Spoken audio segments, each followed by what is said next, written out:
The wind that night felt like it carried every forgotten sorrow in the city. It howled through the empty streets of a small town in the United States, rattling loose tin sheets and whispering through dark alleyways where people like Daniel Carter tried to survive unseen. Hunger clawed at his stomach so fiercely that it felt alive, like an animal gnawing from the inside. In his trembling hands, he held a small paper bag containing the only food he had managed to gather, that dire half sandwich and a bruised apple, given to him by a kind bakery owner just before closing time. It was all he had, and it had to last until morning. If you believe that kindness can change destinies, that even the smallest act of compassion can rewrite a life, take a moment right now to like this video, share it with someone who needs hope, comment your thoughts, and subscribe to the channel for more stories that restore faith in humanity. Daniel had not always lived beneath the cold overpass near Maple Street. Years ago, he had worn a clean uniform and steel-toed boots, working long shifts at a manufacturing plant in Ohio. He had a modest apartment, a wife named Sarah, and a baby girl whose laughter once filled their tiny living room. But when the factory shut down without warning, everything began to crumble. Bills piled up. Savings vanished. Tension replaced laughter. Sarah fell ill, and without proper insurance, medical costs devoured whatever hope remained. Within 2 years, Daniel buried his wife, lost custody of his daughter to distant relatives in another state, and found himself standing on the sidewalk with nothing but a duffel bag and a heart too broken to understand how quickly life had turned. Homelessness was not just the absence of a roof, it was the slow erosion of dignity. Daniel learned how to avoid eye contact with strangers who looked at him with pity or suspicion. He learned which public restrooms stayed unlocked at night and which church basements served soup on Thursdays. He learned to shrink himself into corners of the world where he would not disturb anyone. But no matter how invisible he tried to become, the ache of losing his family never left him. It followed him through every sleepless night and every cold morning when he woke up unsure of what the day would bring. That particular evening, the sky had turned a bruised shade of purple as a storm rolled in from the west. Thunder cracked like distant gunfire, and rain began to fall in sharp, unforgiving sheets. Daniel hurried beneath the overpass, clutching his paper bag to his chest. He had planned to eat slowly, savoring each bite to quiet the hunger for a few hours. The storm, however, had other plans. Through the curtain of rain, he noticed a figure stumbling along the road, a woman wrapped in a dark coat, her hair soaked and plastered to her face. Her car sat at an odd angle on the shoulder, one tire clearly flat. Headlights flickered weakly before dying completely. The highway was nearly empty, and the storm was growing worse by the minute. Daniel hesitated. People rarely approached him unless it was to shoo him away. If he walked toward her, she might scream or run. But something about the way she stood there, arms wrapped around herself, shivering, scanning the empty road, stirred a memory in him. He remembered Sarah, once stranded during a snowstorm years ago, frightened and alone. He remembered how helpless he had felt when she told him the story. Before fear could change his mind, Daniel stepped out from under the overpass and walked toward the woman, keeping his hands visible so she would not feel threatened. Up close, he saw that she was not dressed extravagantly. Her coat was elegant but simple, and her shoes were impractical for walking in heavy rain. She looked exhausted, her face pale in the flashing light of distant lightning. He gestured toward the overpass, silently offering shelter from the storm. For a moment, uncertainty flickered in her eyes, but desperation outweighed suspicion. She followed him to the dry space beneath the bridge, where the concrete offered some protection from the relentless rain. Daniel handed her the paper bag without a word. It was instinctive. He did not weigh the consequences. He did not calculate how hungry he would be later. He simply saw someone colder and more vulnerable than himself and acted. The woman hesitated, then slowly accepted the bag. When she opened it and saw the small sandwich and apple, her expression shifted not to disgust, but to something deeper, gratitude mixed with disbelief. They sat a few feet apart, the roar of rain filling the silence between them. She ate carefully, as though aware that each bite was a sacrifice. Daniel pretended not to notice the gnawing pain in his stomach. Instead, he focused on the storm, watching lightning split the sky. Time passed slowly.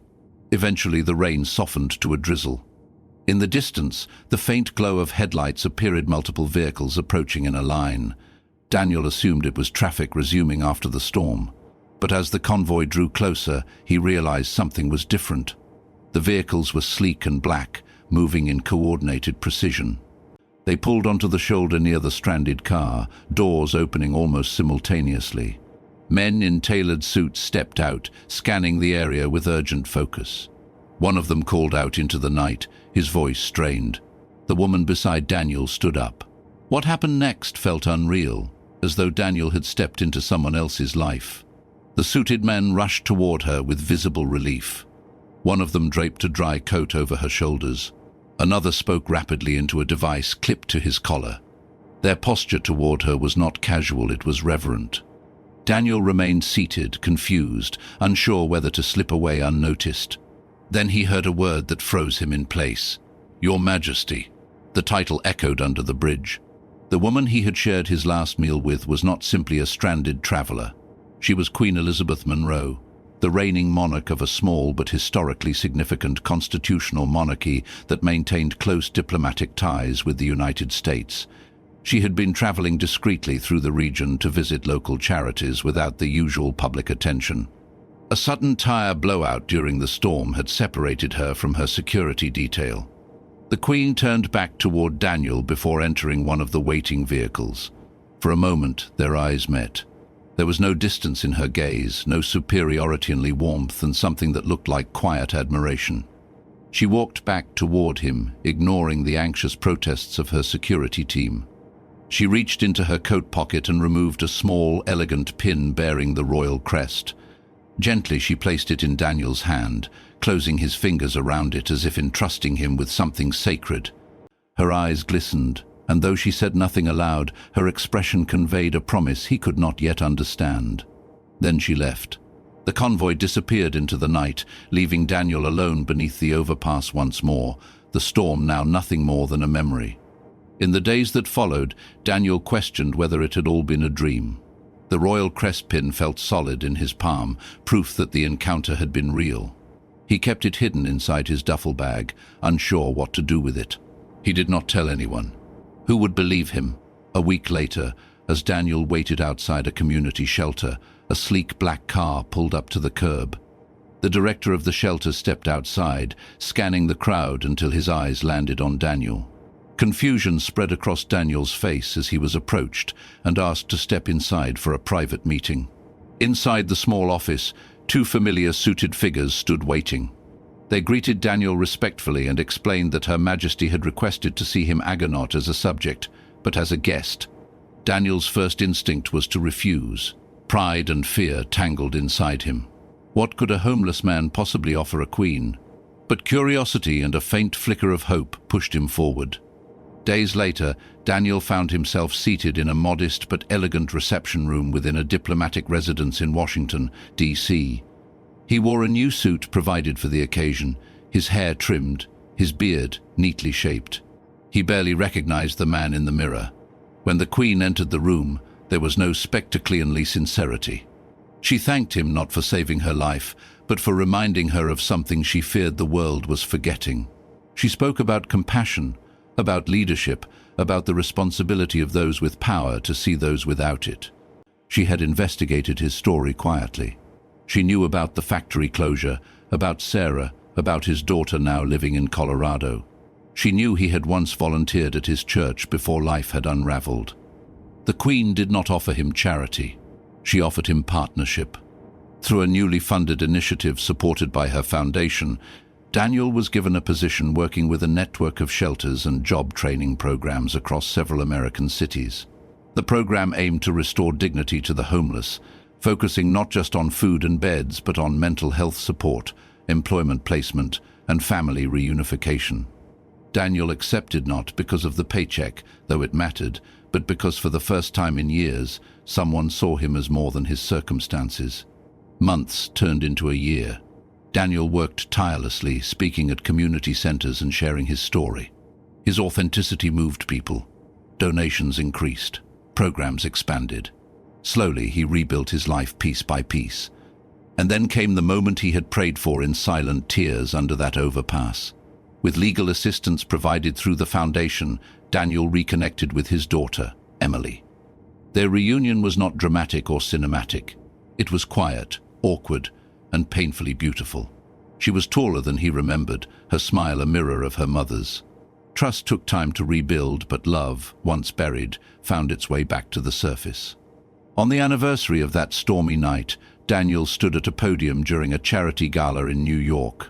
The Queen sat among the guests, not elevated on a throne, but seated among community leaders and former shelter residents whose lives had also transformed. Daniel spoke not about royalty, nor about destiny, but about hunger. About a half sandwich and a bruised apple. About how the poorest man in the storm had felt richer giving it away than he ever had keeping anything for himself. Before we reach the end of this story, take a moment and comment the word hope if you believe that even in your darkest hour, one act of kindness can change everything. Daniel's voice trembled as he finished his speech, reminding the audience that compassion does not require wealth, status, or recognition. It requires only a willing heart. The room rose in a standing ovation, but Daniel's eyes sought only two-faced queen who had believed in him and the daughter who now stood proudly beside him. If this story touched your heart, if it reminded you to look twice at the people the world overlooks, please like this video, share it with someone who needs encouragement, and subscribe for more stories that celebrate humanity at its best. Your engagement helps keep stories like Daniel's alive. That night, as Daniel stepped outside the gala into the cool city air, he paused beneath the glow of streetlights reflecting on wet pavement. It had rained lightly earlier, just enough to make the world shimmer. For a fleeting second, he was back under the overpass, hungry and alone, but he was not alone anymore. He had learned that sometimes the greatest crowns are invisible, worn not on the head, but in the heart. And sometimes the most powerful act a person can commit is sharing their last meal with a stranger in the storm.